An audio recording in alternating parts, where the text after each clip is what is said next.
చెరువులను కూడా ఏర్పాటు చేయడం జరిగింది. Right, thank you Harish for that updates.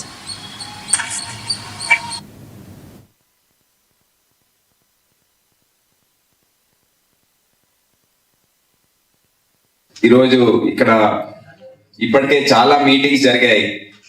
ఒక మీటింగ్ లో సైబరాబాద్ కమిషనర్ గారు చెప్పారు, మా ఫ్యామిలీ మెంబర్స్ కన్నా ఎక్కువ మీ పేర్లు మీ ముఖాలే గుర్తొస్తున్నాయని. మన మీటింగ్స్ ప్రారంభమై 15 రోజులు అయినాయి. సో దాని తర్వాత కమిషనర్ స్థాయి నుండి జోనల్ డీసీపీ దగ్గర, దాని తర్వాత పోలీస్ స్టేషన్ స్థాయిలో అన్ని రకాలుగా కోఆర్డినేషన్ సమన్వయ సమావేశాలు అన్ని జరిగాయి. సో దాని గురించి క్రమంగా అన్ని ఏవైతే లోటుపాట్లు ఉన్నాయో అన్ని కూడా సరిదిద్ది ఒక స్థాయికి వచ్చింది. కొన్ని పనులు ఇంకా చేయవలసి ఉంది. అయితే వర్షాలు కూడా ఎప్పుడు లేని విధంగా ఈసారి ఒక రకంగా వస్తున్నాయి.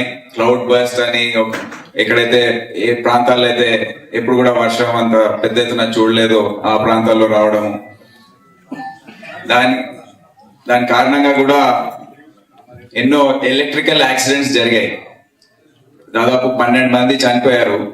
సో దాని గురించి మేము చాలా మందికి అన్ని రకాలుగా మీడియా కానివ్వండి, సోషల్ మీడియా కానివ్వండి, మీటింగ్స్ లో కానివ్వండి, మండపాల దగ్గర అందరికి చాలా అప్రమత్తం చేసి